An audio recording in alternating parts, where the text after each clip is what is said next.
Hello everyone, welcome back. बेटा, आज के इस लेक्चर के अंदर हम सटल सिस्टम को देखेंगे। ऑलराइट, इससे प्रीवियस लेक्चर में हमने क्रेब्स साइकिल को डिटेल में डिस्कस किया था और क्रेब्स साइकिल के अंदर हमने सारी चीज़ों को देखा था कि कितने NADH2 फॉर्म होता है, कितने FADH2 फॉर्म होता है, कितना GTP फॉर्म होता है। ऑलराइट, तो ये जो एरोबिक रेस्पिरेशन का जो टोटल हम सीरीज अभी डिस्कस कर रहे हैं, तो इसमें सबसे पहले हमने ग्लाइकोलिसिस पढ़ा था, ठीक है। और ग्लाइकोलिसिस में आपको पता है कि वहां पे 2 NADH2 फॉर्म होता है और 4 ATP फॉर्म होते हैं, जिस 4 ATP में से 2 ATP कंज्यूम हो जाता है, तो टोटल ATP हम वहां पे कितना काउंट करते हैं? 8 करते हैं, क्योंकि एक NADH2 को हम 3 ATP के इक्विवेलेंट लेते हैं, राइट। लेकिन जब हम ये बात करते हैं कि 1 मॉलिक्यूल ऑफ ग्लूकोज जब कंप्लीट हाइड्रोलिसिस होता है, उसका कंप्लीट ऑक्सीडेशन होता है, तो वो 38 ATP देता है। तो ये जो कॉन्सेप्ट 36 ATP दे रहा है या 38 ATP दे रहा है, इसके बीच में ये जो 2 ATP का बेटा डिफरेंस आ रहा है, इस डिफरेंस को हम इन 2 लेक्चर्स के अंदर जहां पे हम सटल सिस्टम को डिस्कस करते हैं, वहां पे क्लियर हो जाएगा कि किस सिचुएशन के अंदर एक ग्लूकोज का मॉलिक्यूल टोटल ATP 36 देगा और किस सटल सिस्टम को अगर NADH2 एंटर करेगा तो टोटल ATP 38 होगा। ऑलराइट, तो सटल सिस्टम क्या होता है इसको ब्रीफ में समझते हैं और फिर जो है दोनों सटल सिस्टम को हम 2 अलग अलग लेक्चर्स में बेटा डील करेंगे। अगर मैं पहली बात करूं कि सटल सिस्टम क्या होता है, तो आपको पता है कि जो ग्लाइकोलिसिस का प्रोसेस होता है वो साइटोप्लाज्म में होता है। और बेटा, ये जो ग्लाइकोलिसिस का प्रोसेस साइटोप्लाज्म के अंदर हो रहा है, तो जो साइटोप्लाज्म में जो NADH2 बना ग्लाइकोलिसिस के प्रोसेस में, ये NADH2 डायरेक्टली माइटोकॉन्ड्रिया के अंदर एंटर नहीं कर पाता है। क्यों नहीं एंटर कर पाता है? क्योंकि माइटोकॉन्ड्रिया की जो मेम्ब्रेन है वो NADH2 के लिए इम्परमिएबल है, तो NADH2 नहीं जा पाएगा। लेकिन नहीं जा पाएगा तो इसके जो प्रोटॉन्स और इलेक्ट्रॉन्स है, इसको तो हमको माइटोकॉन्ड्रिया के मैट्रिक्स में भेजना है ना, जहां पे वो जाके क्या करेगा, इलेक्ट्रॉन ट्रांसपोर्ट सिस्टम के लिए इनर माइटोकॉन्ड्रियल मेम्ब्रेन के पास पहुंच जाएगा और NAD जो वहां पे प्रेजेंट है उसमें H2 अटैच होके फिर वहां पे ऑक्सीडेटिव प्रोसेस चलेगा, जो कि हम ETS में पढ़ते हैं, राइट। तो ये जाएगा कैसे? तो पहले अब डेफिनेशन देखते हैं और उसके बाद पूरा मैकेनिज्म सेल के अंदर कैसे चलता है उसको हम बेटा डिटेल में डिस्कस कर लेते हैं, जिससे कि आपके कॉन्सेप्ट क्लियर हो जाए। ऑलराइट, तो यहाँ पे आप देखो कि सटल सिस्टम क्या होता है। ये एक ऐसा सिस्टम है जो कि सिर्फ और सिर्फ यूकैरियोट में चलता है। सटल सिस्टम प्रोकैरियोट में नहीं होता है, ये सिर्फ यूकैरियोटिक कैरेक्टरिस्टिक फीचर होता है। ऑलराइट, अच्छा, इसके अंदर क्या होता है? मैंने अभी आपको बताया कि जो ग्लाइकोलिसिस के प्रोसेस के अंदर जो कि साइटोप्लाज्म में हो रहा है, तो यहाँ पे जो NADH2 फॉर्म होता है, ये NADH2 डायरेक्टली माइटोकॉन्ड्रिया के मैट्रिक्स में एंटर नहीं कर पाएगा। तो जब माइटोकॉन्ड्रिया के मैट्रिक्स में बेटा एंटर नहीं कर पाएगा तो इसको कोई ले जाने वाला होगा। कैसे जाता है उसको डिस्कस करेंगे, राइट। तो जो ये यहाँ पे 2 प्रोटॉन और 2 इलेक्ट्रॉन है, इसको कैरी करने के लिए ग्लाइकोलिटिक या साइटोप्लाज्मिक NADH2 जो होता है, ये माइटोकॉन्ड्रिया में ले जाने के लिए जो सिस्टम चलता है उसको हम क्या बोलते हैं? सटल सिस्टम बोलते हैं, राइट। अब ये सटल सिस्टम बेटा 2 टाइप का होता है, एक तो मैलेट स्पार्टेट सटल सिस्टम होता है और एक ग्लिसरॉल फॉस्फेट सटल सिस्टम होता है। 2 टाइप के सटल सिस्टम होते हैं। अब आप एक चीज देखो, जो मैलेट स्पार्टेट सटल सिस्टम है, ये सटल सिस्टम ज्यादा इफिशियंट है। मैलेट स्पार्टेट सटल सिस्टम को हम ज्यादा इफिशियंट बोलते हैं। फिर आप बोलोगे कि सर ज्यादा इफिशियंट उसको क्यों बोलते हैं?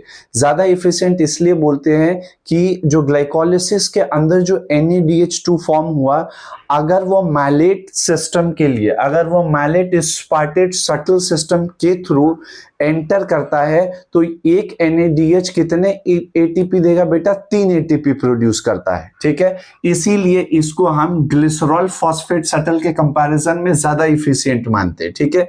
और वही चीज मैंने यहाँ मेंशन किया है, 1 NADH2 of glycolysis is equivalent to 1 कितना? 1 NADH of mitochondria, that is 3 ATP। क्योंकि आपको पता है माइटोकॉन्ड्रिया के मैट्रिक्स के अंदर, क्रेब्स साइकिल के अंदर जितने भी NADH2 बनते हैं, जितने भी लिंक रिएक्शन में जो एक NADH2 बन रहा है, वो सबके सब 3 ATP देते हैं। लेकिन ग्लाइकोलिसिस वाले NADH2 जो है वो कौन से सटल सिस्टम को फॉलो करता है, उसके अकॉर्डिंग एटीपी का नंबर क्या होगा, वहां पे चेंज हो जाएगा। अगर यहाँ पे मैलेट एस्पार्टेट शटल की बात करें तो एक जो है एक NADH2 3 एटीपी देता है, और अगर मैं ग्लिसरॉल फॉस्फेट शटल की बात करूं तो वहां पे एक NADH2 कितने एटीपी देता है, 2 एटीपी देता है, राइट। अब यहाँ पे आप एक चीज देखो कि NADH2 जो मैंने अभी आपको समझाया, मैंने वही यहाँ पे क्या किया है, नोट डाउन कर दिया, जिससे कि आपको कॉपी में नोट करने में इजी होगा। जो 2 NADH2 ग्लाइकोलिसिस के प्रोसेस में जो कि साइटोप्लाज्म में हो रहा है, उसको इलेक्ट्रॉन ट्रांसपोर्ट सिस्टम में जाने के लिए, माइटोकॉन्ड्रिया में मैट्रिक्स में जाने के लिए क्या है, कैसे जाएगा, तो उसके जाने के लिए एक स्पेशलाइज कैरियर सिस्टम होता है, ठीक है। क्यों कैरियर सिस्टम की रिक्वायरमेंट है, क्योंकि माइटोकॉन्ड्रिया का जो मेम्ब्रेन है वो NADH2 के लिए क्या बेटा, इम्परमिएबल है, राइट। तो ये जो यहाँ पे स्पेशल कैरियर सिस्टम्स होते हैं जिनको हम सटल सिस्टम बोलते हैं, ये क्या करेगा, ये प्रोटॉन और इलेक्ट्रॉन को, NADH2 के 2 प्रोटॉन और 2 इलेक्ट्रॉन को माइटोकॉन्ड्रिया के मैट्रिक्स रीजन में ले जाएगा, और ये जो माइटोकॉन्ड्रिया के मैट्रिक्स के रीजन में ले जाते हैं, इसी सिस्टम को कैरियर, ये जो कैरियर है इसी को हम सटल सिस्टम बोलते हैं, ठीक है। अब हम डिटेल में डिस्कस करते हैं कि मैलेट एस्पार्टेट शटल के अंदर जो है क्या चीज होता है बेटा, ठीक है। अब आप ये देखो, ये मैंने यहाँ पे एक सेल ड्रॉ किया है, ये हमारे पास क्या है, ये सेल है, ऑलराइट। अब इस सेल के अंदर जितना भी पार्ट है ये साइटोप्लाज्म है। वैसे तो बहुत सारे सेल ऑर्गेनेल्स भी होता है, क्योंकि हमें माइटोकॉन्ड्रिया से मतलब है यहाँ पे एक्सप्लेन करने के लिए, तो मैंने एक बड़ा सा माइटोकॉन्ड्रिया बना दिया है, ठीक है। अब सेल के अंदर वाला पार्ट जो है ये प्लाज्मा मेम्ब्रेन है, अंदर जो है ये पूरा साइटोप्लाज्म है। इस साइटोप्लाज्म के अंदर आपको पता है कि ग्लाइकोलिसिस होती है, राइट। तो साइटोप्लाज्म के अंदर बेटा ग्लाइकोलिसिस हो रही है। अब आप एक चीज देखो, ग्लाइकोलिसिस हो रहा है तो ग्लाइकोलिसिस के एंड में क्या प्रोडक्ट बनता है, 2 NADH2 बनेगा, नेट 2 ATP फॉर्म होता है। वैसे तो 4 ATP फॉर्म होते हैं SLP से, लेकिन 2 कंज्यूम होता है, तो हमने यहाँ पे क्या लिखा है, 2 ATP ही बचता है, ठीक है। और 2 मॉलिक्यूल ऑफ पायरुविक एसिड, ये हमारा एंड प्रोडक्ट है, जो नेट गेन है ये है। अब ये जो NADH2 है बेटा साइटोप्लाज्म में, ये NADH2 जो साइटोप्लाज्म में प्रेजेंट है, ये डायरेक्टली माइटोकॉन्ड्रिया के अंदर एंटर नहीं कर पाएगा। तो जब ये एंटर नहीं करेगा तो पता है यहाँ पे क्या होगा, इस NADH2 से 2 प्रोटॉन्स और 2 इलेक्ट्रॉन जो है अलग हो जाएंगे, ठीक है। और फिर हमारे पास क्या बाकी रह गया, NAD+ बाकी रह गया। तो ये जो 2 प्रोटॉन और 2 इलेक्ट्रॉन है, ये जो 2 प्रोटॉन और 2 इलेक्ट्रॉन है बेटा, ये ऑक्सिलो एसीटेट के साथ जुड़ जाएंगे और ये मैलेट बन जाएगा। ये पहला स्टेप है, ध्यान से सुनना, मैं दोबारा रिपीट करता हूं। मैलेट एस्पार्टेट शटल सिस्टम के अंदर जो NADH2 है, जो कि ग्लाइकोलिसिस में बना है, ये माइटोकॉन्ड्रिया की मैट्रिक्स में एंटर नहीं कर पाएगा। तो इसके जो 2 प्रोटॉन और 2 इलेक्ट्रॉन है, ये दोनों प्रोटॉन और दोनों इलेक्ट्रॉन बेटा साइटोप्लाज्म के अंदर प्रेजेंट ऑक्सिलो एसीटेट के साथ कंबाइन कर जाएगा, और ये किस में कन्वर्ट हो जाएगा, मैलेट में कन्वर्ट हो जाएगा, ऑलराइट।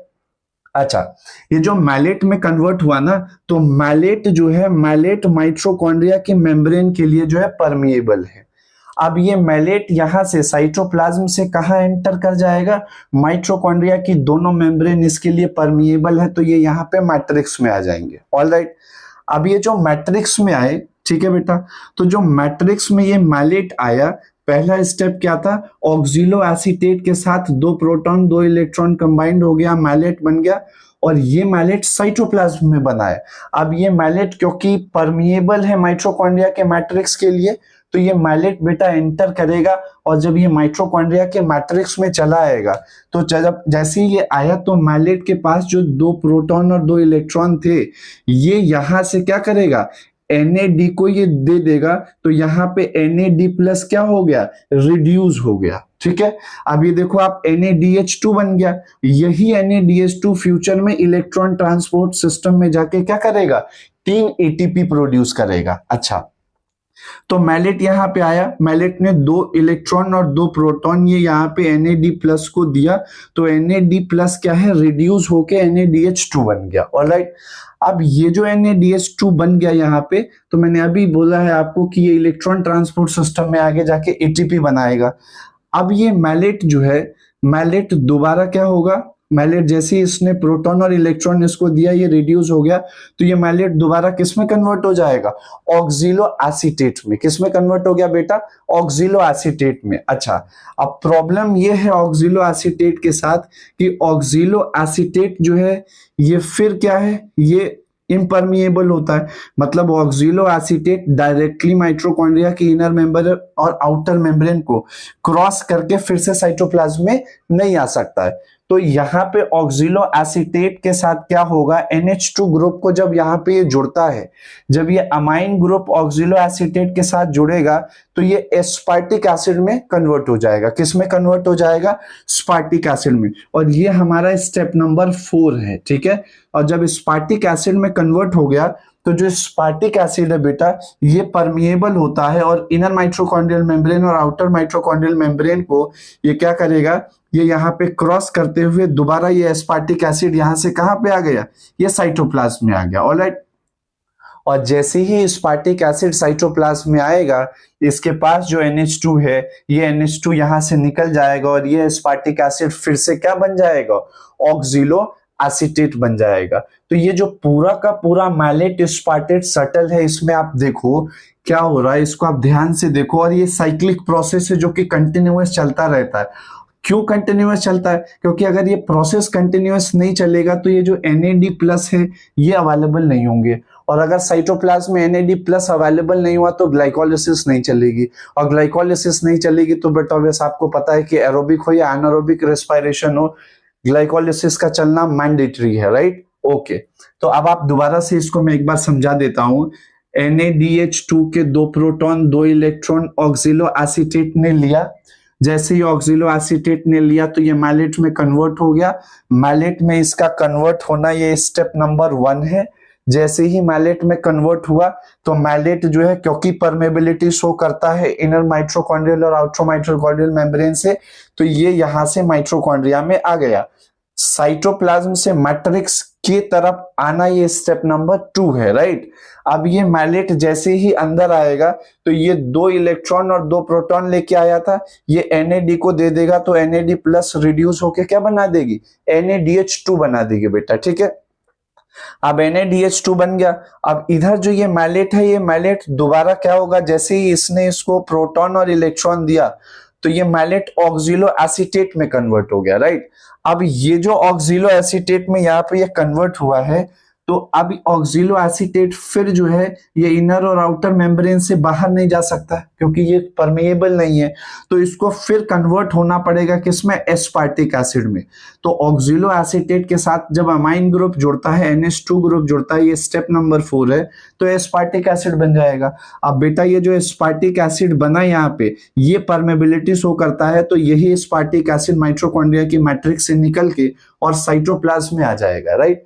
अब इस एस्पार्टिक एसिड जैसे ही साइटोप्लाज्म में आया है तो जो चीजें यहाँ पे जुड़ी थी, ऑक्सिलो एसीटेट में क्या जुड़ा था? NH2, तो क्या बना? Aspartic acid. अब जैसे ही एस्पार्टिक एसिड ये बाहर आएगा साइटोप्लाज्म में तो यहाँ से NH2 क्या हो जाएगा बेटा? रिलीज हो जाएगा, और ये फिर दोबारा क्या बन जाएगा? Oxalo acetate. और जैसे ही ऑक्सिलो एसीटेट बना तो ये अगले मैलेट एस्पार्टेट सटल के लिए क्या हो गया?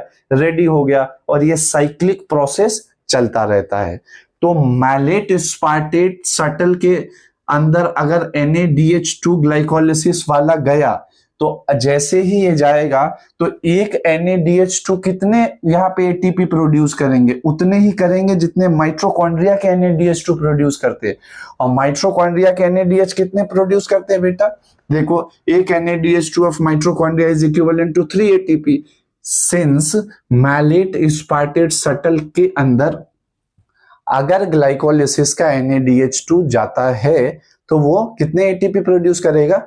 3। तो अगर इसमें गया तो टोटल नंबर ऑफ ATP अब क्या होगा, है ना। तो इस पाथवे को अगर ये NADH2 फॉलो करता है तो 1 molecule of glucose on complete oxidation it will produce how many? 38 ATP।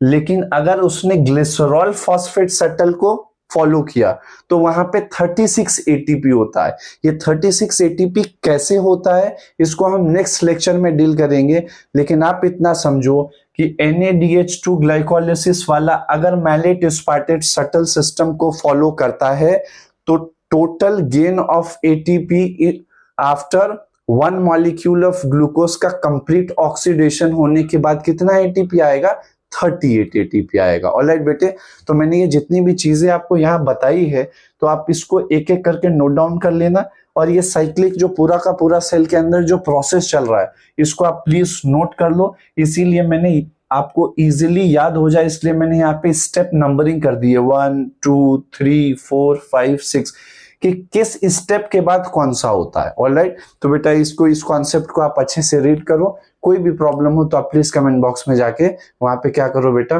कोई भी क्वेरीज हो तो आप वहां पूछ सकते हो। ऑलराइट बेटा, थैंक यू सो मच।